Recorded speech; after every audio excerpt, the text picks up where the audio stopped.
Let's get started.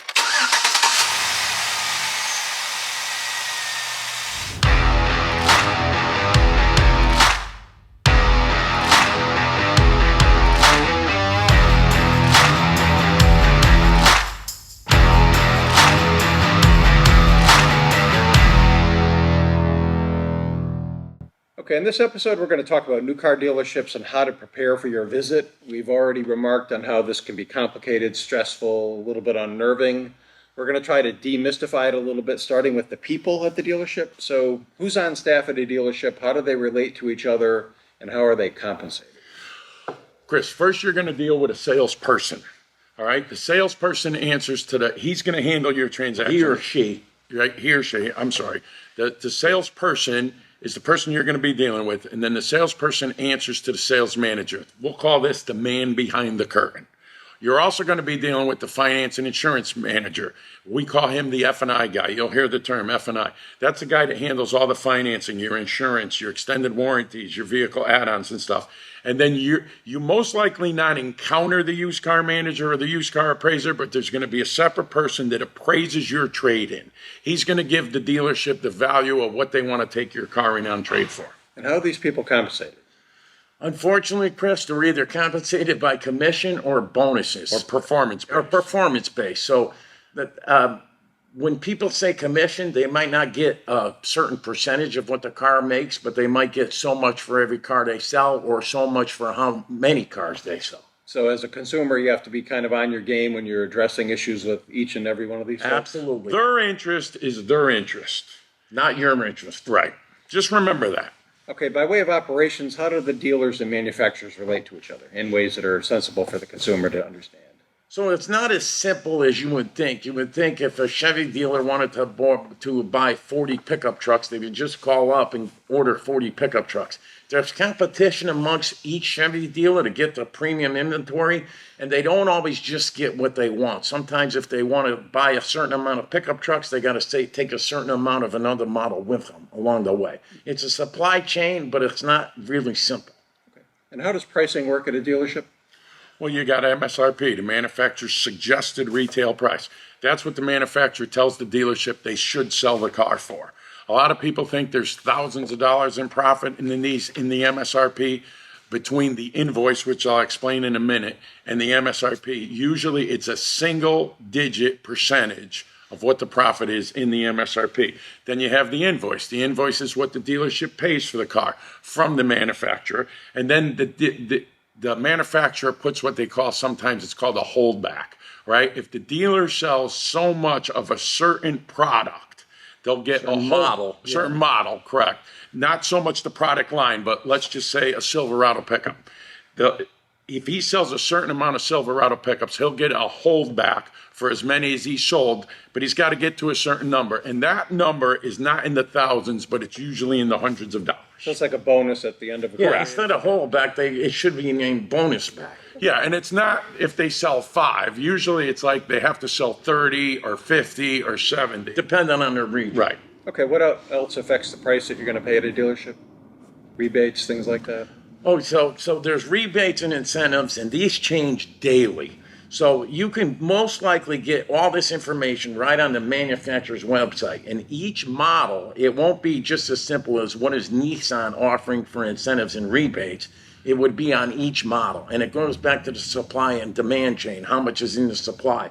And this changes daily, and check it the day you go, because they might have an incentive for a first-time buyer for a certain model car, but they might have an incentive for a repeat buyer, or your first-time financing, or you're a student, or you're in the military. There's all kinds of different incentives and programs, but you're definitely going to have to do your homework before you go. And even the dealer might not be aware of a program that you might have found online. Exactly. Dealer has to check it daily. A lot of it has to do with the supply.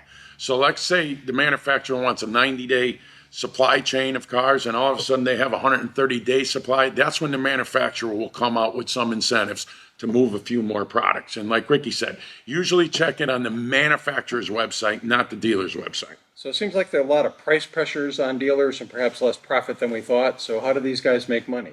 So they make money in new cars, which they make money on, but it's not a significant amount of money. They make money in used cars, which they tend to make a little bit more money on a used car. And then they got a service department where you get your car repaired and maintained. Okay. Now, timing and seasonality, we've probably heard references like go at the end of the month, go at the end of the quarter. And there is some truth to that, yeah. And the model year switches over, Right. kind of August, September timeframe. What should a consumer have in mind in that respect? Well, let me start by saying usually the strongest market is from the middle of February till the middle of May, maybe the beginning of May. COVID's changed a little bit with that, but historically that's when it was. And a lot that drives that is people get an income tax check back, and that's a decent amount of money to make a significant down payment on a car. And people also in the spring are thinking we're going on a trip this year, kids are getting out of school, we need a new car to take on vacation, that kind of stuff. It's September, October, when the model year changes. So like right now we're in 2021 and the 2022s come out, okay? The manufacturer sometimes wants the 2021s off the lot, so they'll give the dealer an incentive, which he passes on to the consumer, to let's move those 2021s so we only have 2022s in stock. People are also thinking about, my kids are going to college, my kids are going back to school. You're not thinking about that summer fun and the holidays are coming up. So in our experience, the best time to buy a car is in the fall. September, October, November is usually when you'll get the best deal on a car. It's also said that Tuesday's the slowest day at the dealership, and I can always remember that because I used to fly a lot, and the airlines, Tuesday's always their slowest day. Saturday's their busiest day. Just remember that when you're going to the dealership. I wouldn't go on a Saturday. And how about timing from end of the month and end of the quarter? What's the phenomenon there? Well, when we go back to like that holdback, I'm just picking a hypothetical number. Let's say he's got to sell 30 of a certain model, and it's the 27th of the month, and he's got 28 of them out for the month, all right? And he's got to sell 2 more in the next 3 days. He doesn't get paid on the 28, but he gets paid on the 30. So he's going to be a little more aggressive towards the end of the month to sell you that car so he can hit his 30 number. And there's a lot of truth into that about going at the end of the month. I wish we could figure out their fiscal quarter. That would be even better. But there's another time to go is at the beginning of the month because they're trying to get the ball rolling. Okay. And what other research and preparation can a consumer undertake to be set for a dealership experience? So there's a lot of things that you can do, and you can do it right in the comfort of your own home with a laptop and a cup of coffee, and it's not even going to take that long. So you can cross-compare prices of the model you're looking at amongst dealerships in your area. You can do a Google search of how many that particular model that you're interested in. Do a Google search, how many of them are available in your area, and it'll come up 30-mile radius, 50-mile radius. If there's a lot of cars, chances are they're going to be a little more negotiable. The most important thing, if you're financing it, go to your local small-town bank or your credit union. Give them a hypothetical. If you were going to buy a car for a certain price range with a certain down payment and your credit score was X, what kind of terms should you look at and what kind of length of loan? You're going to know what a competitive interest rate is there. So when you get to the dealership, one other thing I want you to do, I want you to take your trade-in. I want you to find all the ones for sale in your area that are comparable. And let's say you find 12 or 15 of them. I want you to take the highest price one and throw that out, take the lowest price one and throw that one out, and then take the rest that are there, and that'll give you an idea of what your car is worth.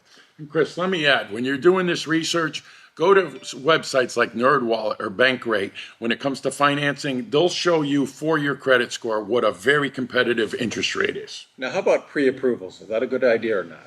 I don't like pre-approvals for the reason.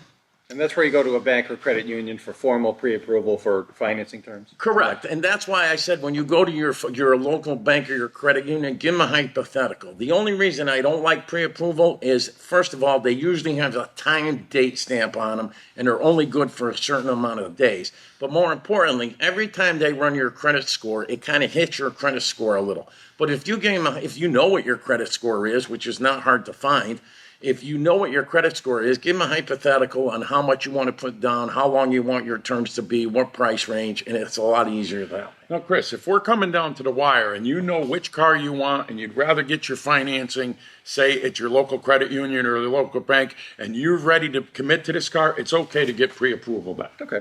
And we'll also attach at the end some hyperlinks or research for dealers, cars, markets, and financing terms and so forth. Okay? Yeah. Great. I want you to smash that like button and subscribe. Comment down below on what you find insightful and the things you might want us to talk about related to cars in the future. I'm Ricky. I'm Bobby. I'm Chris. Be strong and courageous. Thanks for tuning in. Thank you. So,